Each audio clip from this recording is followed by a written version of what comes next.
How many times can you use the same words to tell a woman that you love her?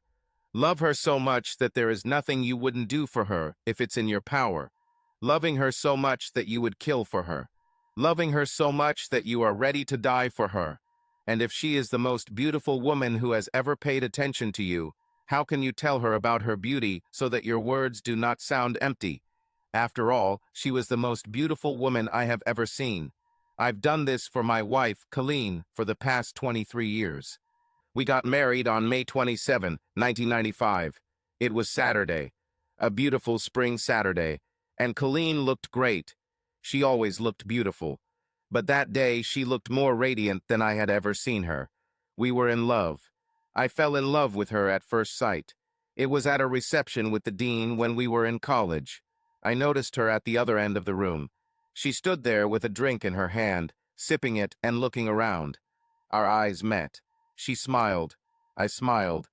I almost ran across the room, ignoring several professors and other students, to get to her before anyone else did. She blushed with embarrassment when I offered her my hand, greeting her and introducing myself. Her name was Colleen O'Donnell. She was Irish. She was red, a real fiery Irish redhead. Her cute little nose was covered in freckles. Her lips were curved into a smile and were pale pink. She didn't wear makeup, but she was still beautiful and sexy without it. After I introduced myself, I was speechless. Colleen just watched me try to find something to say. Another guy came up and introduced himself. He was one of the athletes present at the reception. Colleen, to my complete amazement, apologized to him and basically told him to get lost. My eyes widened in surprise. "What?" she asked, sipping her drink. "I don't know what to say," I said. "Just tell me about yourself. It shouldn't be hard, after all. You're the one who's going to be talking about." Colleen laughed. "I guess you're right, but I'd rather hear about you." "You're the first. Then I'll tell you all about myself," she said, taking my free hand and leading us closer to the wall behind it. "Well, I'm John McNally. I already told you that. I'm from Chicago. I received a scholarship here for a project I worked on in high school. I was born on February 1, 1974. It was Friday. Now I am a sophomore and studying to become a mechanical engineer. I plan to get at least a master's degree. Then I hope to work for NASA. I like that." "Tell me about yourself. Don't just share your resume," Colleen said. "Tell me how you feel about yourself. Tell me how you feel talking to me. Tell me about your mom and dad and any siblings you may have. I can find out about the things you said by looking at your resume in the student register." I cleared my throat. He took a sip of his drink. I turned and placed it on the table behind me. I turned around and looked Colleen in the eyes. "I'm really nervous standing here talking to you. Or is it with you now? You make me nervous just by your appearance. I'm not the most confident person I could be. I've always been a little shy of women and girls. You are so beautiful, you look amazing, and it makes me extremely nervous. But I wanted to know you when I first saw you. My mother is a redhead. My dad is blonde. Both are Irish. God, you're so beautiful," I said breathlessly. Colleen laughed and blushed as she watched me. She took a deep breath and let it out slowly. "Thank you. You look good too. I'm not saying you're handsome, but you're very cute, and I like your blonde hair."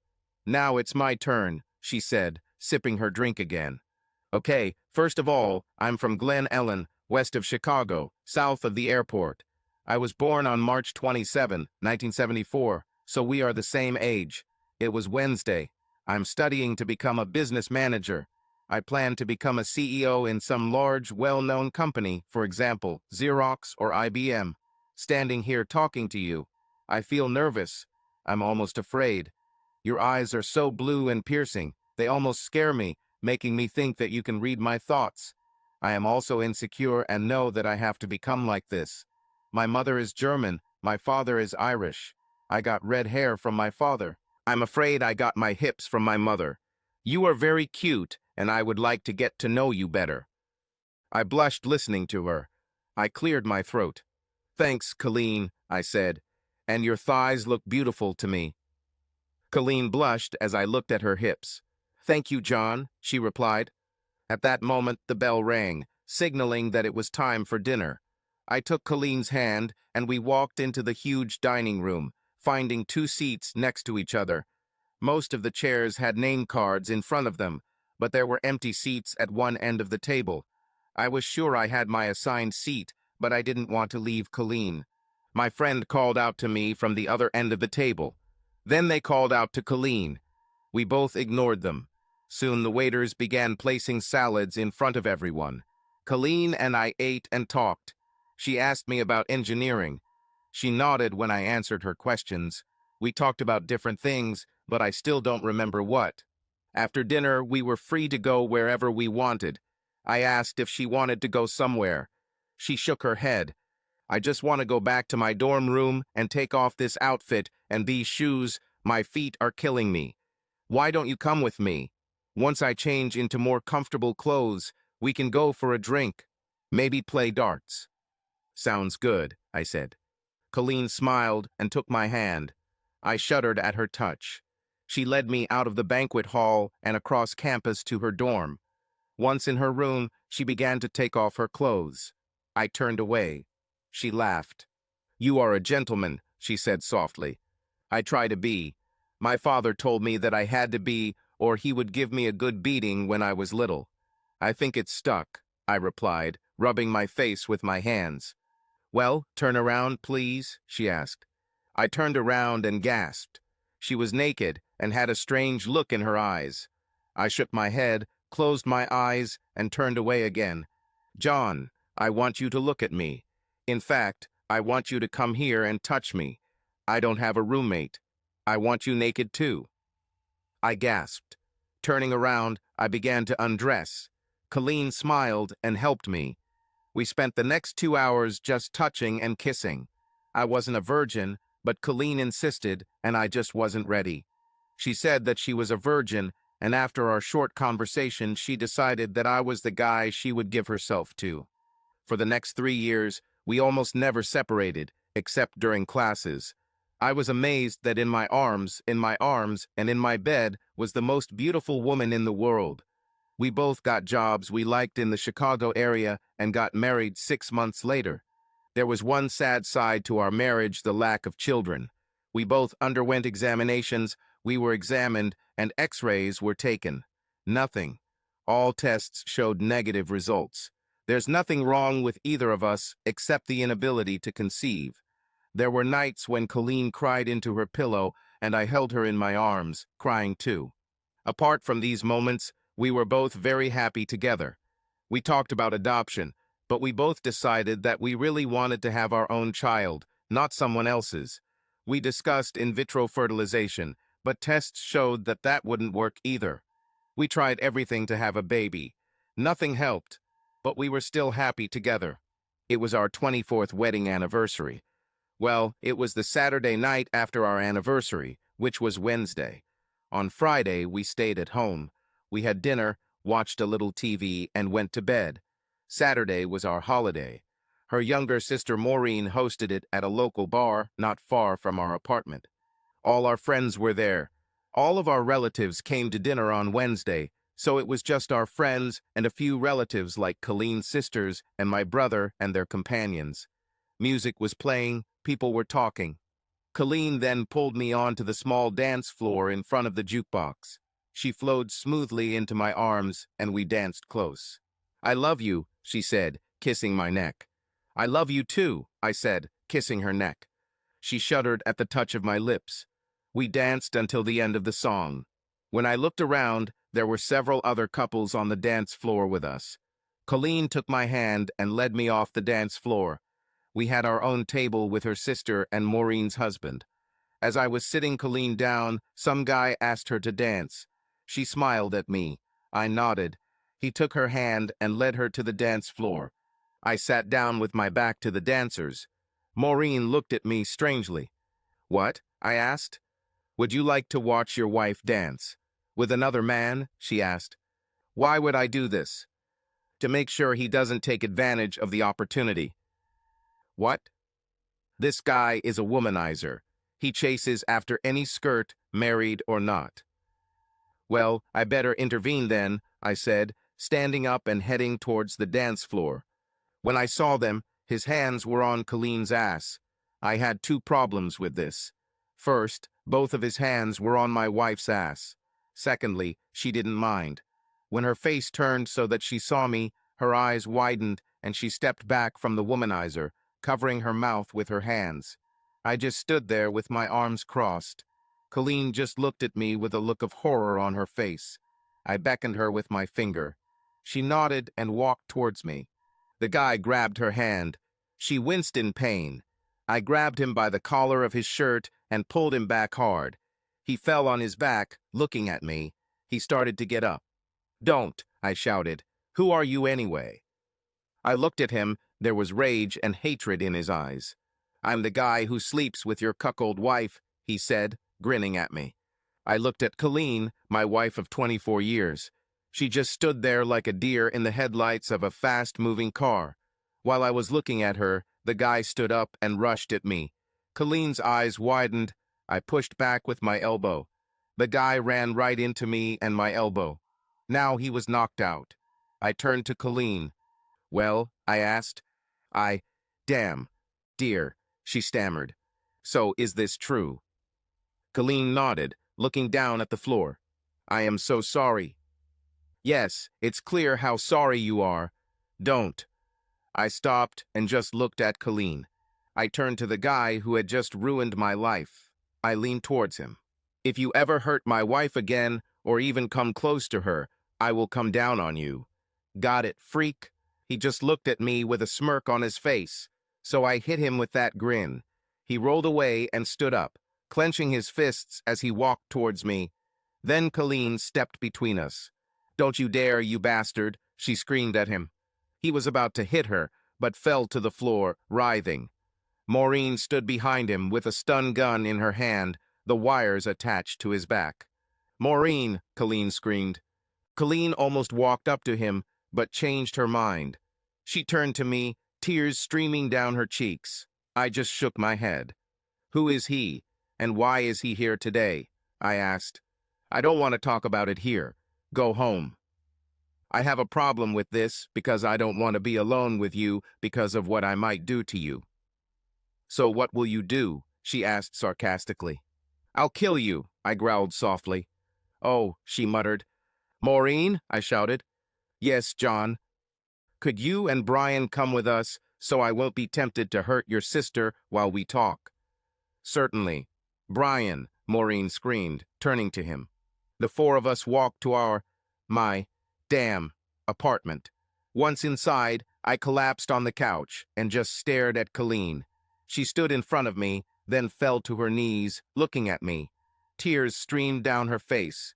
I was also on the verge of tears, but my rage was so great that I could not cry. "Well?" I asked. She looked at Maureen and Brian. They sat on the couch with me, just looking at her. Maureen raised her eyebrows and tilted her head towards her sister. "Well, little sister?" Maureen asked. Colleen closed her eyes, sobbing. "I'm sorry. This will not happen again. It was easy." "Just sex?" I asked. Colleen nodded. "Why?" I growled. "I don't know. I honestly don't know why I left my marriage with a scumbag like him. Honestly, I do not know.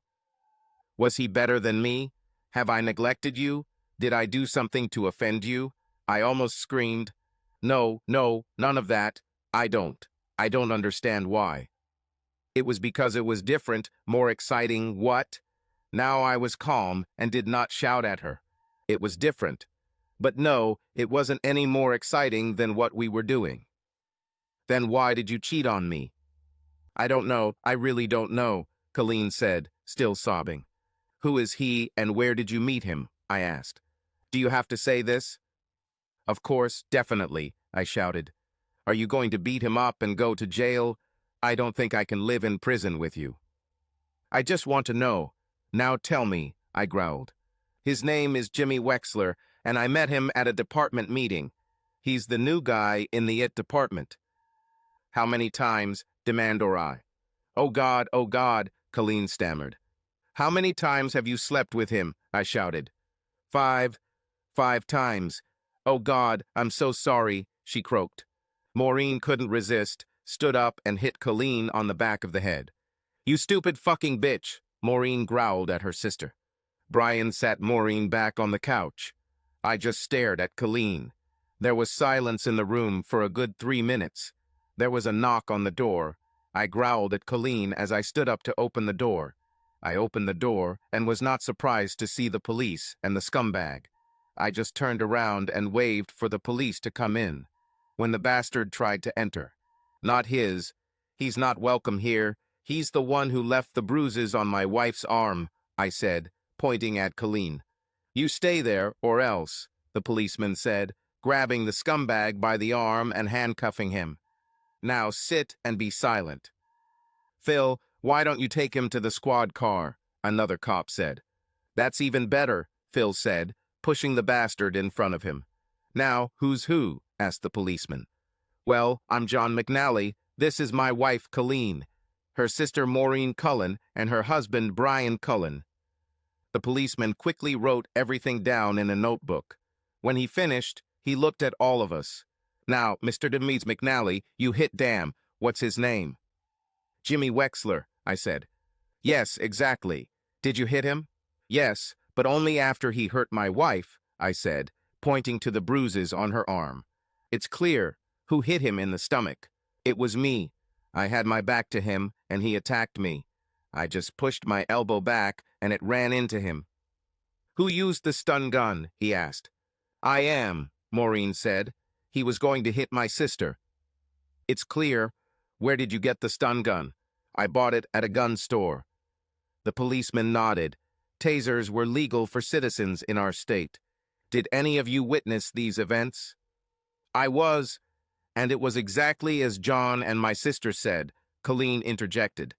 We, too, and it was just as John said, Maureen and Brian said together. What caused all these events? The policeman asked when his partner returned. He groped my wife on the dance floor. She stepped away from him, and he grabbed her hand. She winced, and I pulled him away from her. He fell, got up, and rushed at me. You know the rest. Where was he when you hit him? He tried to get up and come at me again, so I hit him. How many times? Once. Everyone else nodded, confirming my words. Do you want to file a complaint against him? Asked the officer. No, not really. But if he touches my wife again, I will protect her with all my might. Understood. It will be delayed for 72 hours unless you change your mind. Thank you for your cooperation, the officer said, turned and left with his partner. Now to you, my dear Colleen, I said as the door closed. Colleen lowered her eyes to the floor. I just stood there and looked at her.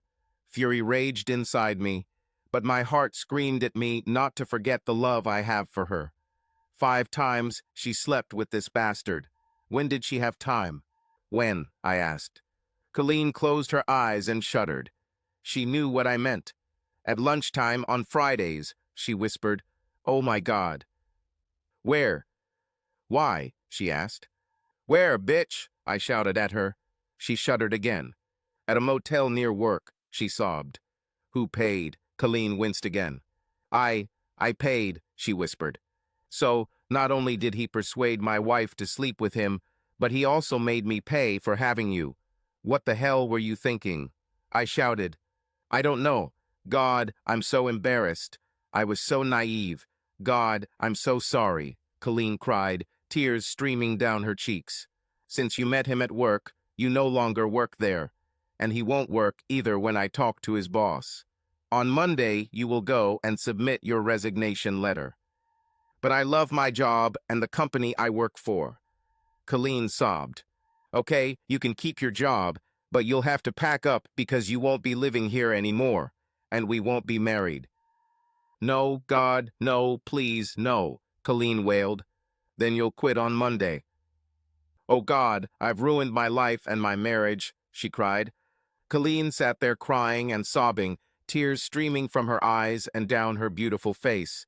She covered her face with her hands and continued to sob for the next 10 minutes. Maureen fidgeted, wanting to approach her sister, but Brian whispered to her to stay away for now. Finally, Colleen looked at me, tears still streaming down her face. "I'll quit on Monday. I really want to be your wife, and I'm so sorry that I cheated on you. I have no idea what came over me, John. I love you so much and, oh God, I really don't want to lose you. Can you ever forgive me?" Looking at her, I simply lowered my head and closed my eyes. I didn't know if we could save our marriage. I didn't know if I wanted to touch her again. But leaving her would be the first step on a long road to repairing our marriage. Who am I kidding? Things will never be the same. I knew it, and she knew it. Could we survive what she did? I really didn't know.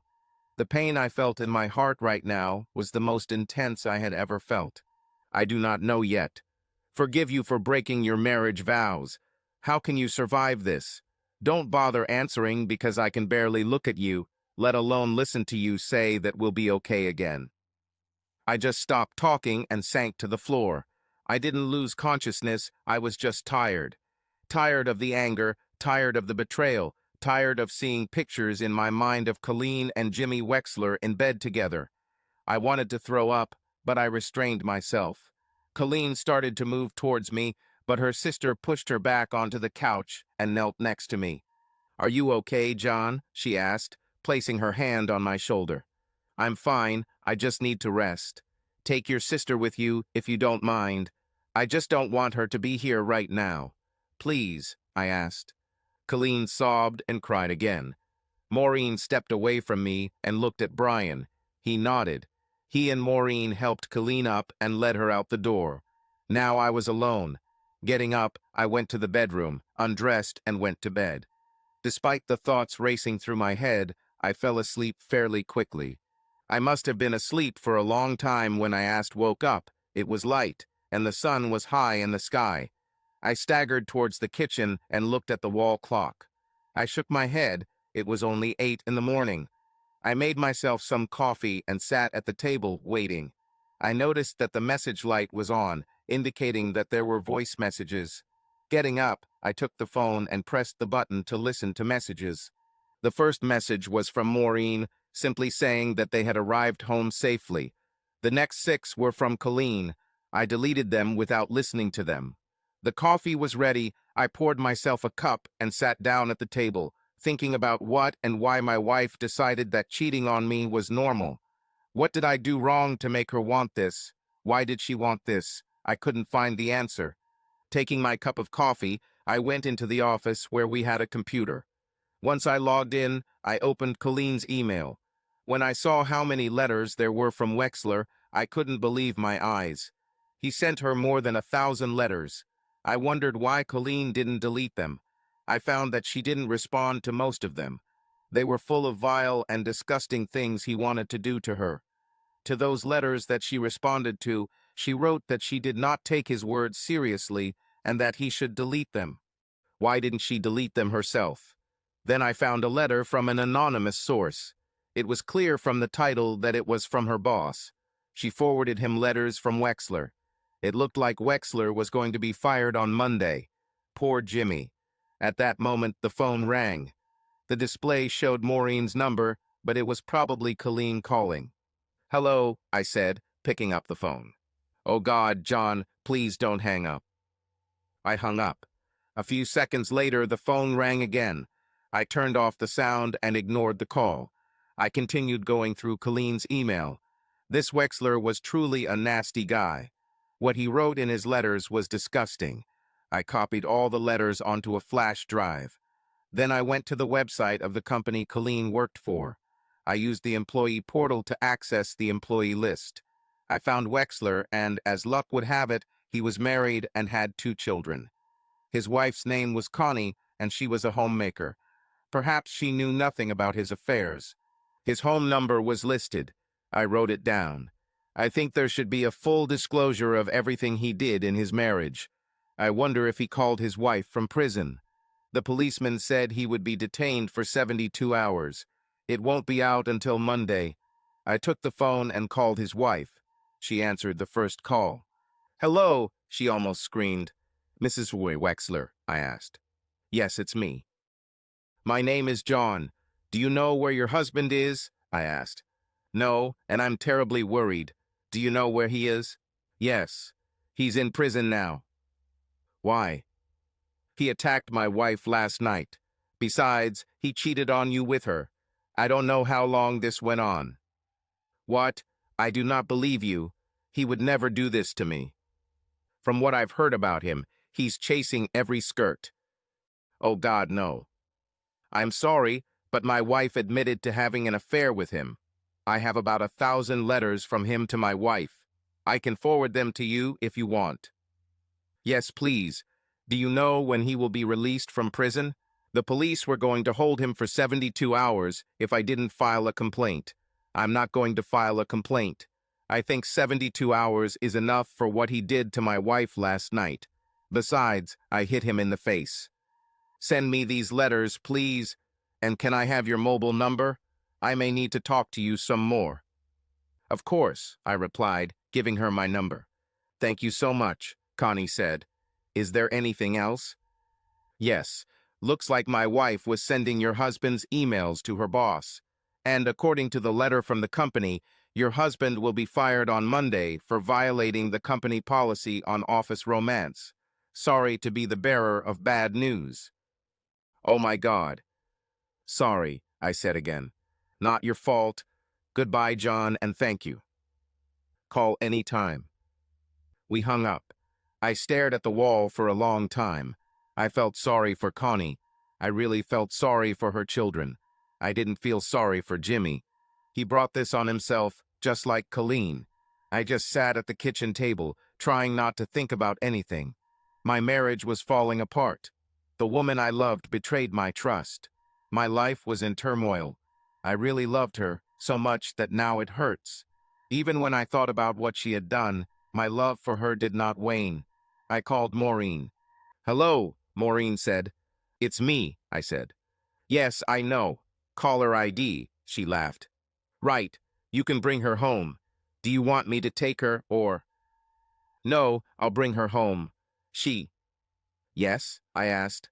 She's not okay. What do you mean? She hasn't stopped crying since we brought her here. About? Well, bring her back. I won't harm her. I've already gotten over that part of my anger. Okay, give me 20 minutes. I'll be here, I said. When the doorbell rang, I stood up and slowly walked towards the door. I hesitated for just a moment. When I opened the door, I saw Colleen and Maureen. Maureen supported her sister. I just shook my head and stepped aside. Colleen looked at me. I'm so sorry, she wailed. I waved my hand and shook my head at her, and she fell silent, sagging on her sister. I caught them both so they wouldn't fall. I picked Colleen up and carried her to the couch. Maureen closed the door and joined her sister. I just stood there looking at my wife. I wonder how long she will remain my wife. I did not know. She may or may not remain my wife forever. Well, I'd better leave you alone, Maureen said. You don't have to leave if you don't want to, I said. No, I have to. I have to leave. Sorry, I just can't stand her anymore, Maureen said, nodding toward Colleen. Bye, John. Maureen was out the door before I could say bye or hug her. I looked at Colleen. She just sat there like an empty space. You are hungry? I asked. Eh? Colleen muttered. You are hungry? I asked a little louder. No, thank you. I'm fine. I shook my head. You don't look okay. Who cares? To me. Now get up and go to the kitchen. I'll cook you something, I said sternly. Nodding, she stood up. I was there for her to lean on. She looked at me with sadness in her eyes. I helped her get to the kitchen and sat her down at the table. I looked in the refrigerator. Nothing. I looked in the cupboard and found chicken noodle soup. I took out a bowl and poured the soup into it. Then I put the bowl in the microwave for 45 seconds. The soup was the perfect temperature when I took it out. I took the spoon and placed the bowl in front of Colleen. She looked at the soup, then at me. A tear rolled down her cheek. Thank you, she said, taking the spoon. Please, I replied. She began to eat slowly. I took out the crackers and placed 3 in front of her other hand. She looked at them. She took one and began chewing it slowly while she sipped the soup. Suddenly, I felt so sorry for her and I didn't know why. Perhaps I still not only loved her, but cared for her so deeply that I might be willing to forgive her. I shook my head to clear my thoughts and sat down next to her. Colleen sobbed as she ate. It took her half an hour to finish the soup and crackers. Colleen? Yes, she replied. Are you okay? She looked at me with sadness in her eyes. I don't know. I know where I am and who I am with, but it doesn't feel real. Oh God, John, I did something terrible, she sobbed, tears streaming down her face. I know. Do you know why you did it? I asked softly. Looking at me, she had a blank look in her eyes. I know what I did, but somehow I don't know why. I didn't love him. I love you. I don't even think I liked him, now that I think about it. He was different. It wasn't more exciting, just different. Every time I felt guilty, dirty, slutty. I hated myself. When I saw him at work, I wanted to throw up until he started talking to me. I knew it was so wrong, what we were doing. I even sent his letters to my boss. He will be fired for violating corporate policy. What day is today? She asked. Sunday evening. Why? I asked. Monday. He was supposed to be fired on Monday. Well, he won't get out of jail until Tuesday, I said. Exactly. Well, okay. Should I still quit? No, not if they're going to fire him. His wife will probably kick him out of the house too. I sent her all the letters he sent you. I told her that you two cheated on her. It serves him right. Are you going to kick me out? Colleen asked. Not yet. You are tired? Don't know. How did I get home? Your sister brought you, I said softly. Exactly. I remember her yelling at me for being stupid. She also hit me several times. My shoulders are probably bruised. Colleen rolled up her sleeve and looked at her hand. There were black and blue spots on her upper part. I leaned in to take a closer look. These were marks from the blows of a small hand. Do they hurt? I asked, pressing on one of them. Oh, yeah, they hurt, Colleen said, pulling her hand away. Serves you right for what you did to me, I said softly, without anger or malice. I know, Colleen said, groaning as I continued to examine her bruises. You'll be fine in a couple of days, I said. Will you hug me, please? I started, and then I just hugged her gently. Thank you, she sighed, almost collapsing into my arms. I picked her up. She opened her eyes and looked at me. No fear, only surprise and sadness. I carried her into the bedroom, our bedroom, and carefully laid her down in bed. Slowly and gently, he took off her clothes. When she was completely naked, I covered her with a blanket. I stroked her hair. Have a rest. We'll talk again. Fine, I said. Okay, darling. Thank you. See you later, I said on the way out. I love you, she squeaked, afraid of my answer. I know. Rest. I closed the door and returned to the office. I lay down on the sofa and tried to think. Nothing came of it. Deep down, I hated what she did to us. To me. But my heart was full of love and sadness. I felt bad that she did that. I was sorry that I saw them together. I wished I still loved her. If I didn't love her, it would be easy to throw her out for cheating. But if I didn't love her, we wouldn't be together. I woke up with a jerk. It seemed like someone was trying to strangle me. I opened my eyes. Colleen was next to me, her head on my chest. I started crying. It's time to let it all out. All the sadness and sadness. All the abomination and betrayal. All. The rage disappeared somewhere in the dream. Colleen raised her head and looked at me. I continued to cry. Tears flowed down my cheeks. Colleen started crying too. I hugged her and she hugged me. We cried together for a long, long time. At some point, we both fell asleep. Every time I woke up, I started crying again and woke up Colleen, who also started crying. Then I woke up, it was dark, and Colleen wasn't there. I didn't start crying, I started worrying. Worry about your wife. I got up and went to look for her.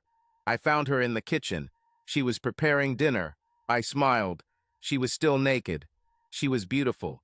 Except for the places where her sister had hit her and where Wexler had grabbed her arm, her skin was flawless. She was the most beautiful woman I have ever known, ever seen. Dinner will be ready in 5 minutes. Go wash yourself. Dinner attire is nude, so take your clothes off. Colleen laughed as she stirred something in a pot on the stove. I nodded and went to the bathroom. I washed my hands and face. Smiling, I returned to the kitchen. Dinner was on the table. Colleen sat in her seat, and I sat in mine. She looked at me with concern in her eyes and face. "Prayer?" she asked. "Yes, please. I'd love to hear what you have to say," I told her. She took a deep breath, still looking at me with that expression. I nodded, not smiling, but not frowning either. She nodded in response, took a deep breath, and exhaled slowly. "Dear God, I would really like to thank you for my husband, who has the patience of a saint, and I hope he will forgive me my sins. I cheated on him and deliberately broke our marriage vows, for which I am very ashamed. I really hope that you forgive me too, Lord. I also want to thank you for the abundance we are about to receive. Amen." Colleen crossed herself, as did I. She looked up and studied my face. I still didn't forgive her for what she did, but I felt better about us. How long this lasts is up to her. We both started eating. They barely said a word while they ate. I had nothing to say to her, but she kept her mouth shut.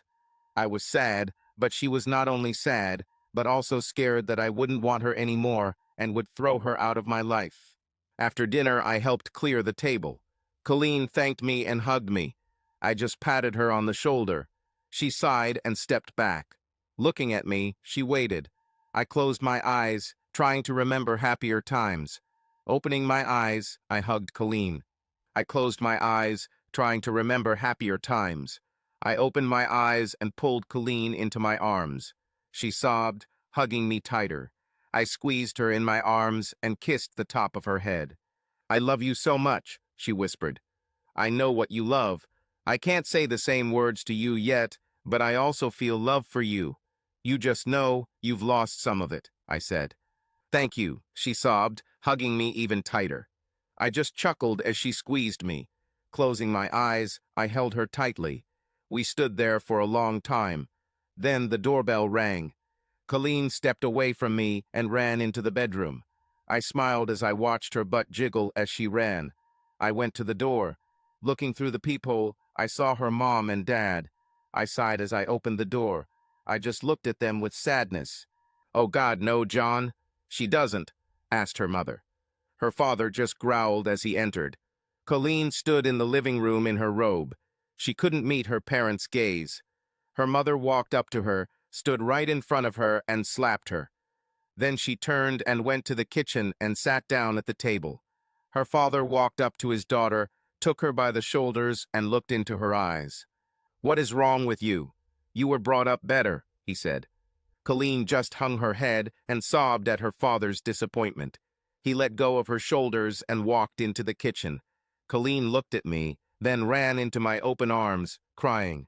"Did you call them?" she asked.